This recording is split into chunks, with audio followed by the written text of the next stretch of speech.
हे इच्छा पूर्ति पत्थर, मुझे 1000 सोने की मुद्राएं दे दो। इतना कहते ही लकड़हारे को एक पोटली भर कर सोने के सिक्के मिल जाते हैं। यह सब कुछ वो चोर छिपकर देख रहा था। अरे वाह, यह तो एक जादुई पत्थर है। यदि यह पत्थर मुझे मिल जाए तो मैं दुनिया का सबसे अमीर आदमी बन जाऊंगा। हे इच्छा पूर्ति पत्थर, अब तुम इसी गुफा में समा जाओ और बाहर तभी निकलना जब तुम्हें कोई अच्छा और सच्चा इंसान पुकारे। इतना सुनते ही पत्थर गुफा में समा जाता है। फिर मोहन वहाँ से चला जाता है। तभी वह चोर वहाँ पर आ जाता है। अरे ये क्या, यह पत्थर तो गुफा के अंदर चला गया। अब इसे बाहर कैसे निकालूं? मैं ऐसा करता हूँ, अपने साथियों को बुलाकर लाता हूँ और इस गुफा को खोद कर वह पत्थर निकाल लेता हूँ। अरे नहीं नहीं, यदि मैं अपने साथियों को बुलाकर लाऊंगा तो वह भी इसमें से हिस्सा मांगेंगे। नहीं नहीं, मैं ऐसा करता हूँ, मैं अकेले ही इस गुफा को खोद कर वह पत्थर निकाल लेता हूँ। इतना सोचकर चोर तुरंत एक फावड़ा लेकर आता है और गुफा की खुदाई चालू कर देता है।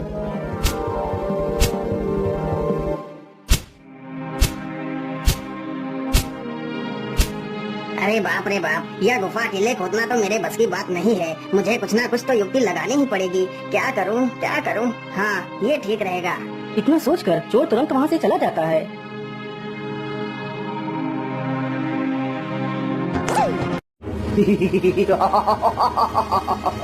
अब मैं पूरे गांव को खत्म कर दूंगा। राक्षस को देखकर पूरे गांव में भगदड़ मच जाती है। वह राक्षस एक किसान को पकड़ ले जाता है।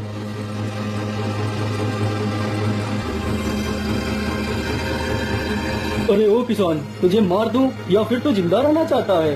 नहीं नहीं राक्षस देवता, आप मुझे मत मारिए। आप जो भी कहेंगे मैं वही करूँगा। तो फिर ठीक है, जल्दी से इस गुफा की खुदाई करना चालू कर दो। जब तक तुम्हारे हाथ चलेंगे तब तक तुम्हारी सांसें चलेंगी।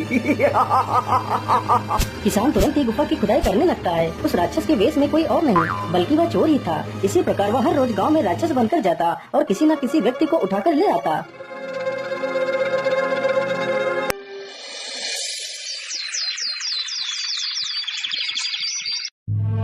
अरे मुखिया जी, यदि ऐसे ही रहा तो जल्दी ही हमारा गांव शमशान बन जाएगा। हमें कुछ ना कुछ तो करना ही पड़ेगा। इस राक्षस को तो खत्म ही करना पड़ेगा। हाँ हाँ मोबिया, तुम बिल्कुल ठीक कहते हो। हमें इसका कोई ना कोई हल तो निकालना ही होगा। चलो चलो, हम पहाड़ी वाले साधु बाबा के पास चलते हैं। वह जरूर हमारी मदद करेंगे।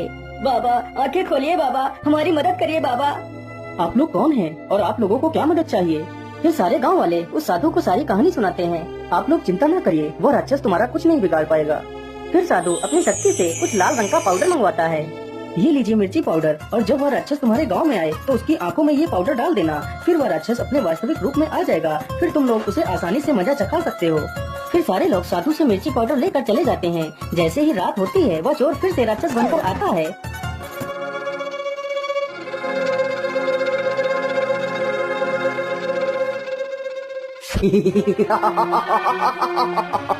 अब मैं तुम सबको खा जाऊंगा।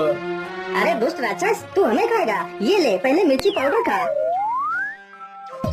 अरे हाय हाय रे, बाप रे बाप, मुझे मार डाला। इन दुष्ट गांव वालों ने मेरी आंखें ही फोड़ दी। अरे बाप रे बाप, मैं तो मर ही गया। अच्छा, तो राक्षसी मुखोटे के पीछे यह दुष्ट चोर है। अरे मारो सब लोग इसे। अरे खबरदार, जो किसी ने भी एक कदम आगे बढ़ाया। चलो चलो, सभी लोग हमारे साथ गुफा में चलो। तीनों चोर बंदूक दिखाकर सारे गांव वालों को गुफा में ले जाकर उनसे खुदाई का काम करवाने लगते हैं।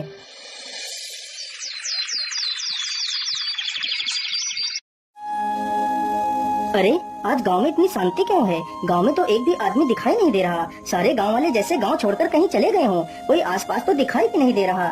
क्या करूं, किससे पूछूं? अरे वो रहा आदमी, चलो चलो उससे पूछता हूँ। अरे भाई, इस गांव के सभी लोग कहाँ चले गए हैं?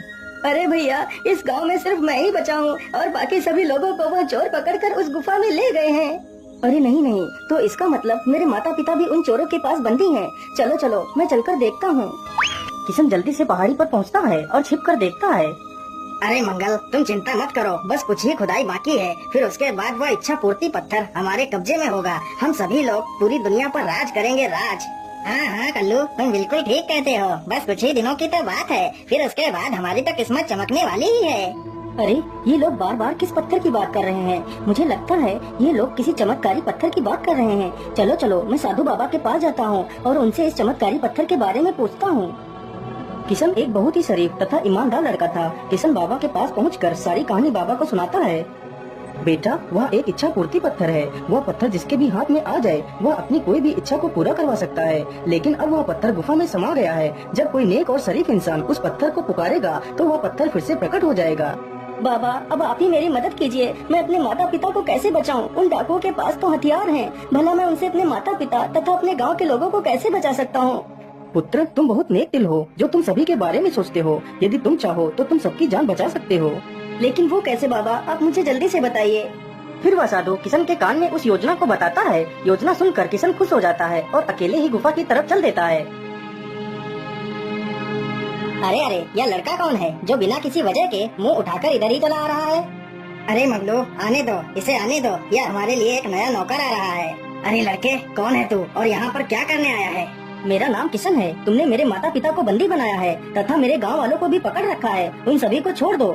अच्छा, सबको छोड़ दो? तू है कौन? तू कोई भगवान है जो हम तेरी बात माने? अरे छगन, इसे भी पकड़कर गुफा में डाल दो और इससे भी खुदाई का काम करवाओ। छगन डाकू तुरंत उसे पकड़कर गुफा में ले जाता है और उसे भी गुफा खोदने को कहता है। फिर वह डाकू गुफा से बाहर चला जाता है। अरे बेटा, तुम यहाँ कैसे आ गए? तुम तो शहर गए हुए थे। हाँ पिताजी, मैं शहर गया था, लेकिन अब मैं आप लोगों को बचाने के लिए आया हूँ। लेकिन बेटा, अब हम यहाँ से कभी नहीं निकल सकते। उनके पास बंदूकें हैं, हम उनका कुछ भी नहीं कर सकते बेटा। पिताजी, आप परेशान मत होइए। यदि ईश्वर ने चाहा तो हम सब आज ही गुफा से बाहर जाएंगे। लेकिन बेटा, ये कैसे संभव है? अरे पिताजी, बस आप देखते जाइए मैं क्या करता हूँ। हे इच्छा पूर्ति पत्थर, मैं किशन तुम्हें गुफा से बाहर आने का निवेदन करता हूँ। किशन की यह बात सुनकर पत्थर तुरंत बाहर आ जाता है।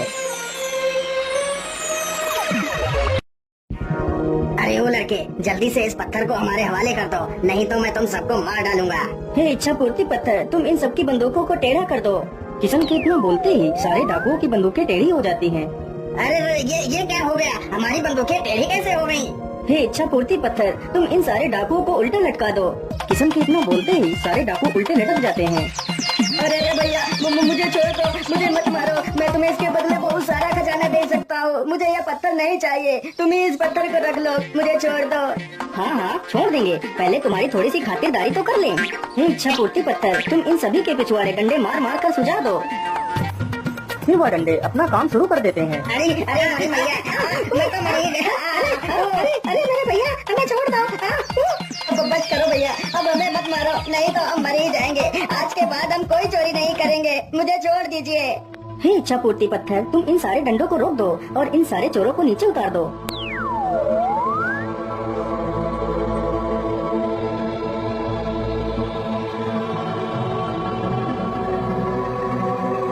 अरे ओ चोरों, आज तो मैं तुम लोगों को छोड़ रहा हूँ। यदि आज के बाद तुम लोगों ने कोई गलत कार्य किया तो मैं तुम सबको छोड़ूंगा नहीं।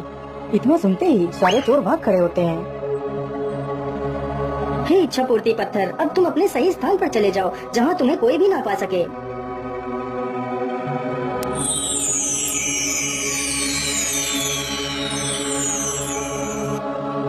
इस प्रकार किशन ने अपनी ईमानदारी और अपने अच्छे कर्मों की वजह से उन सभी की जान बचा ली और खुशी खुशी अपने घर लौट जाता है।